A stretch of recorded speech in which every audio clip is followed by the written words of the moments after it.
Halo semuanya, selamat datang di segmen analisa. Kita update kembali perkembangan terbaru dari kasus seorang remaja masih belia banget, 12 tahun usianya, adik Al yang dituduh menghabisi ibundanya sendiri di rumahnya di Medan, Sumatera Utara. Aromanya memang kita harus mengakui untuk penetapan tersangka yang sesaat lagi akan segera disampaikan, ini akan menjurus kepada adik Al.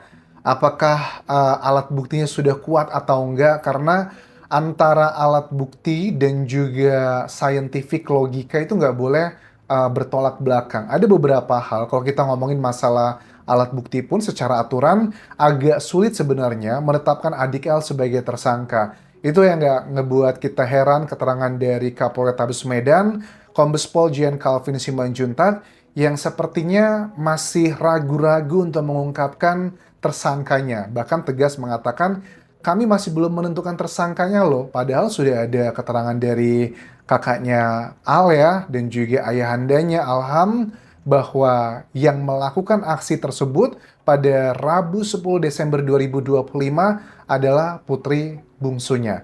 Nah, sebelum kita bahas lebih detail, teman-teman, temuan terbaru, untuk menentukan seseorang sebagai tersangka harus ada dua alat bukti yang kuat. Ada 5 jenis alat bukti: keterangan saksi, keterangan ahli, keterangan terdakwa, petunjuk, dan juga surat. Tetapi alat bukti tersebut harus yang kuat ya. Nah, tapi juga ada beberapa hal yang harus kita ketahui ya.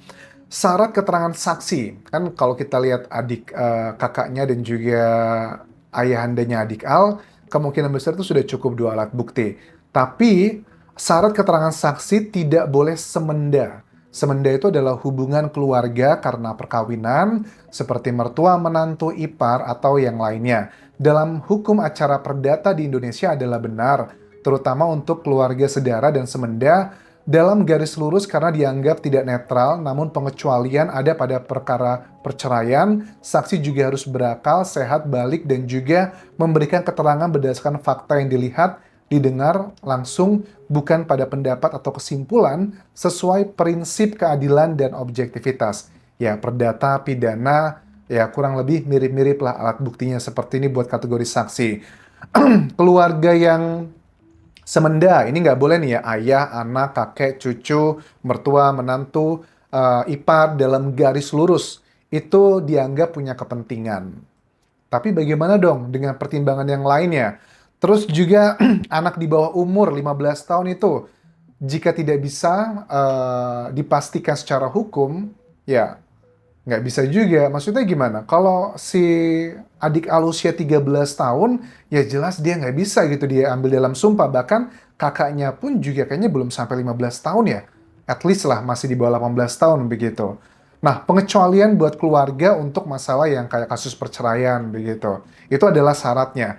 Tetapi dengan syarat-syarat ini, dari penyidik juga sadar bahwa mereka nggak bisa serta-merta menetapkan dia sebagai tersangka, tetapi yang paling berat menurut aku bukan karena masalah aturan tersebut, tapi aku yakin lah bisa dicari-cari lah aturan yang lain di Indonesia kan, seperti itu. Tapi lebih ke masalah kayak opini publik. Karena opini publik sampai sekarang itu masih banyak yang yakin kalau adik Al itu bukanlah pelakunya.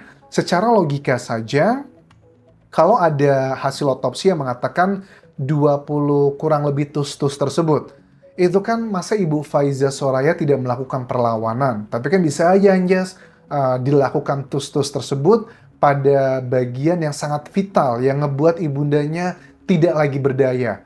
Tetapi ada kakaknya loh di sebelahnya, kan diketahui di hari kejadian tersebut, ibu korban dan juga dua putrinya tidurnya bersamaan di lantai satu, sementara ayahnya tidurnya di lantai dua. Masa kakaknya juga tidak melakukan perlawanan? Itu kan juga unik. Bahkan dari sejumlah keterangan kita ketahui bahwa ayahanda ini almarhumah Lasyagian itu kan tidak meminta tolong warga sekitar, malah langsung menghubungi ambulan. Dan katanya ada jeda nih antara kejadian dengan menghubungi ambulan tersebut. Dugaannya mengarah ke sana.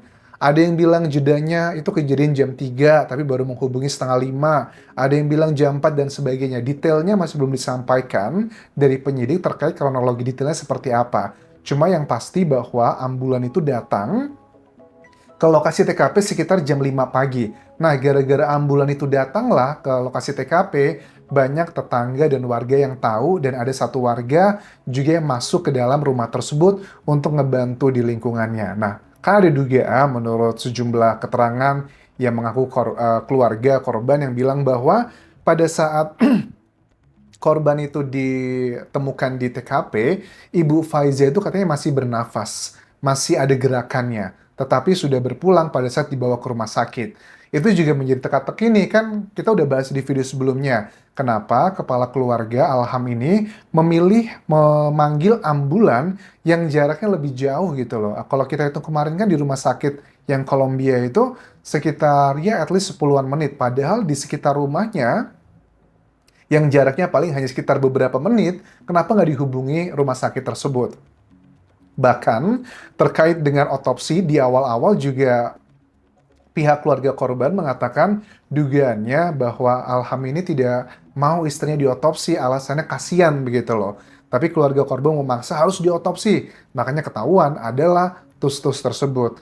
Sebenarnya kita juga pengen tahu data kayak misalnya obat-obatan apa yang dikonsumsi sama korban gitu. Apakah korban itu mengkonsumsi, mohon maaf, misalnya ada obat yang ngebuat dia lemes, makanya dia tidak bisa bergerak atau melakukan perlawanan. Jadi itu sih yang menurut aku masih penuh dengan teka-teki.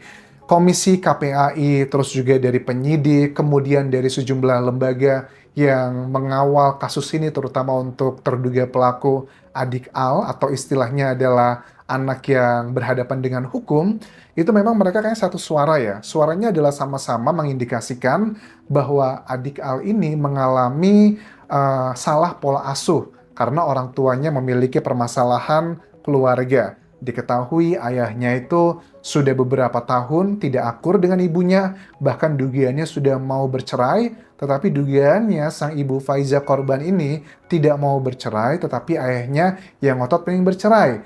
Nah, si ibu Faiza dugaannya pengen mempertahankan rumahnya tersebut at least sampai kedua putrinya tumbuh 18 tahun lah atau dewasa begitu.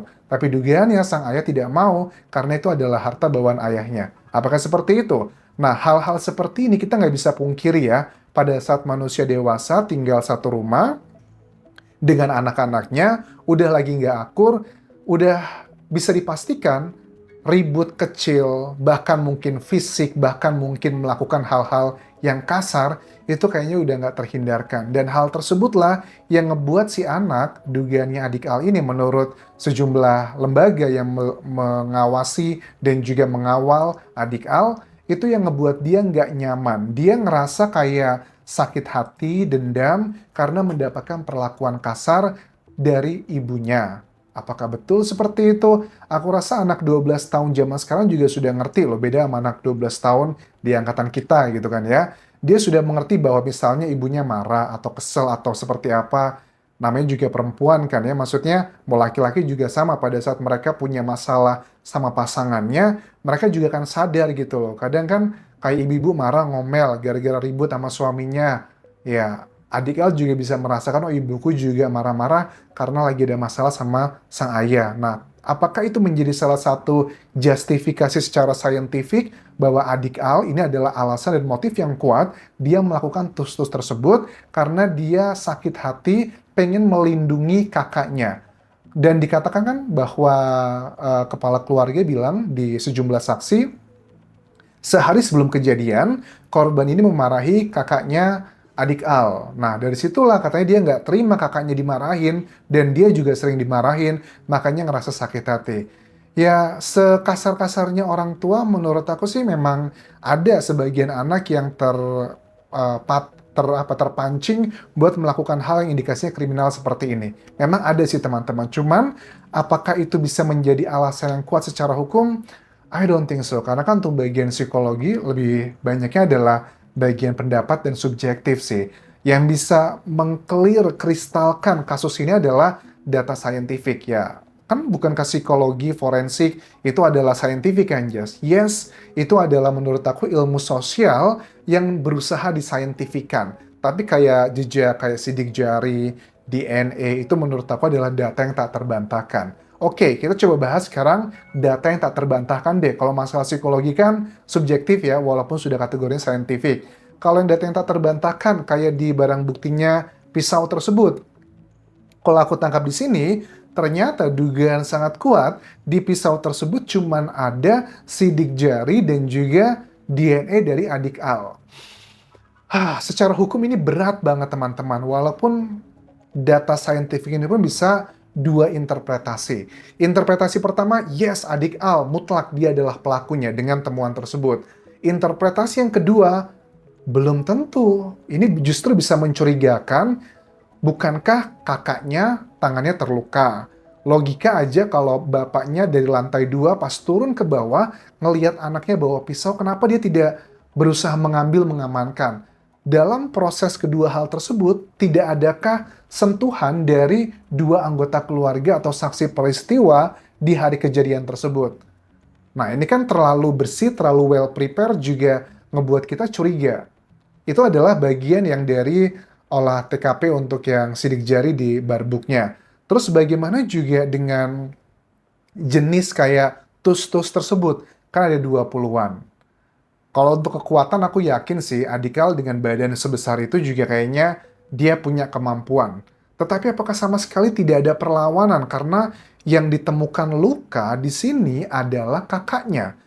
Si Adikal tidak ada luka, bahkan kita lihat di beberapa video yang beredar Adikal juga jalannya baik-baik aja, tidak ada kesakitan di badannya secara singkat di luar, berbeda sama kakaknya yang dikatakan tangannya luka. Secara logika, kalau misalnya begini, let's say anggap aja kakaknya itu berusaha kayak melindungi ibunya. Badan sekecil itu aja dengan adik Al terjadi luka. Bagaimana dengan ibunya yang dibegitukan sama adik Al? Kenapa dia tidak melawan, tidak ada luka juga kah sama sekali? Jadi ada beberapa common sense dari masyarakat yang nggak klik begitu loh. Tetapi ya sekali lagi itu adalah bagian yang subjektif. Kita harus lihat dari fakta-fakta yang nggak terbantahkan adalah yang saintifik tadi. Psikologi itu menurut aku masih banyak subjektivitasnya. Kemudian common sense masyarakat juga masih banyak opininya juga. Dan yang paling memberatkan adalah keterangan Adikal sendiri sih, yang diduga dia sudah mengakui perbuatannya, katanya dialah yang melakukan aksi tersebut, ditunjang dengan keterangan dari kakak sulung dan juga ayahandanya. Kita lihat nanti keterangan terbaru dari Polrestabes Medan, apakah pada akhirnya menetapkan Adikal sebagai tersangka atau terminologinya anak yang bermasalah dengan hukum, atau berhadapan dengan hukum, atau justru bukan dia pelakunya, justru ada yang lain. Terima kasih sudah menonton. Kalau ada update terbaru, kabari aja ke sosial mediaku, baik di Instagram, Facebook page, ataupun juga TikTok di Anjasa Sumara. Sampai jumpa.